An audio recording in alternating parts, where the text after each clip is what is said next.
If you want to be more efficient and effective while running your business with more inner peace than working on the core of your issues instead of putting on a band-aid is vital. Welcome to the Business Brain Podcast. I'm your host, Esty Rapport, and here to help you improve your 28 cognitive functions, the 28 things that make up thinking. In each episode, we'll discuss a real-life challenge, why you might be struggling with it, and give you practical strategies so all areas of your life will improve. Malcolm has built and sold 2 businesses by the time he joined Optimize Your ADHD Brain. Yet he found himself constantly getting distracted while trying to work. He'd find himself remembering he quickly needed to do a task, and before he knew it, he'd be down a rabbit hole far away from what he actually needed to do. With one simple switch, Malcolm changed the way he dealt with these distractions and was able to stay focused on the task at hand for longer periods of time. If you're experiencing something similar, I'm here to tell you do not have to struggle forever. In this episode 475 of the Business Brain Podcast, I'm going to share with you the exact steps of what you can do to have your own transformation. But first, do you struggle with procrastinations, distraction, time management, or overwhelm?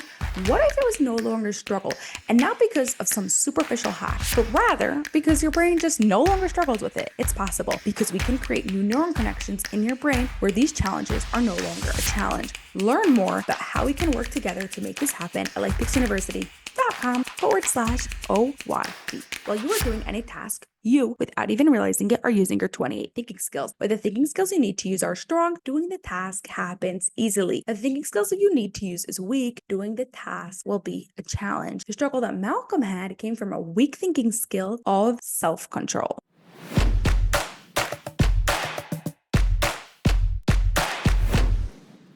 I've ever met a person who can improve in the area of self-control. It shows up differently in different ways for different people, but we all know at least one area where we can improve our ability for self-control. Staying focused on the task at hand, especially when there's that little voice in the back of your mind yelling, do this now, comes from self-control. Now, before you come at me and say, I've got ADHD, I can't control my thoughts, it's just what happens without my consent, let me remind you, every time you do an action, it gets reinforced in your brain, making it easier to do that action next time. You literally make those neuron connections stronger. You've been so used to doing the action the moment you remember it that those neuron connections are super strong. You simply need to create a new neural path in your brain, and eventually it will be easier for you to stay focused on the task at hand instead of getting distracted with the distractions. Practically, this is what you'll want to do. Create a system where you keep track of all those little tasks you remember, because my guess is a big part of the reason why you do it now is that you might forget in the future. Malcolm had a sticky note on his screen where he could write down whatever he remembered while he was doing his work. Personally, I write out my schedule every day and keep that paper near me on my desk. If I remember something while doing a task, I write it down at the bottom of the paper, and I know I'll see it when I look at my schedule throughout the day. Other clients have used a notebook with sections to write down what you remember, different sections of the book, or keeping running Google Doc of information they remembered. What's important is to have one system to keep track of it all. The moment you start keeping information in more than one place, your brain has more information to keep track of and forgets what's where. Pick one system and stick to it. I will add, a part of being able to stay focused on the task at hand, even when there are 100 other thoughts coming in, is related to the thinking skill of categorizations. You can learn more about this in episode 461.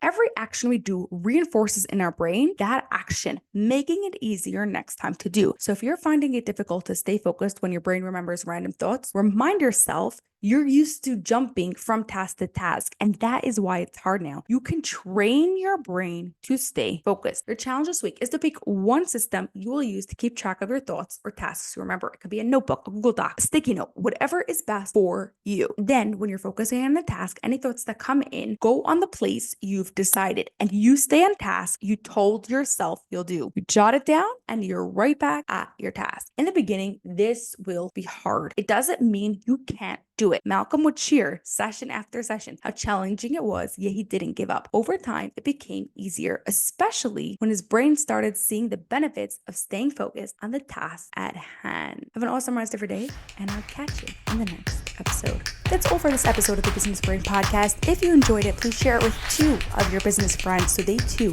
can gain from it, and you'll be helping us reach our goal of 1 million downloads by the end of 2025. Cheers to peak brain performance.